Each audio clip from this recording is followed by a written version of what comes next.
र साम्पाङलाई हेरेर भोट दिनुहोस्, मलाई हेरेर भोट दिनुहोस् श्रम संस्कृति पार्टीमा।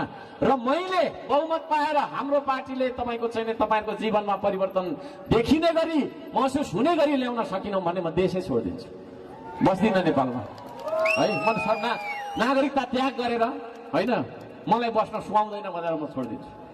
मैले यही प्रतिबद्धता दिएको थिएँ धरानमा। यदि धराने जनताको मन जितेर काम गरिन भने म धरान आउँदिन, बस्दिन भनेको थिएँ।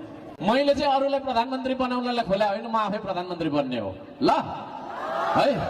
मैसँग छ त्यो दम, क्या उसँग दम छैन रहेछ, नाम चाहिँ भन्दिन।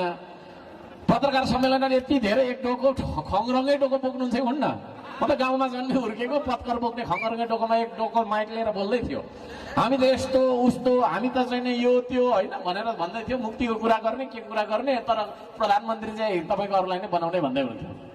हामी आत्मविश्वास भएको मान्छे हो होइन, हामी आफै अगाडि सरे। र मैले बहुमत पाएर हाम्रो पार्टीले तपाईको चाहिँ तपाईहरुको जीवनमा परिवर्तन देखिने गरी महसुस हुने गरी ल्याउन सकिनौं भने म देशै छोड्दिन्छु, बस्दिन नेपालमा है। म नागरिकता त्याग गरेर हैन मलाई बस्न सुहाउँदैन भनेर म छोड्दिन्छु। जुन दिन भ्रष्टाचार गरेको पैसा गरेछु र त्यो पैसा मेरो तपाईको खाएछु भने, 1 रुपैयाँ खाएछु भने त्यही पल मेरो तपाईहरुले देख्नु भएको छ मैले वर्ल्ड रेकर्ड राखिदिएँ।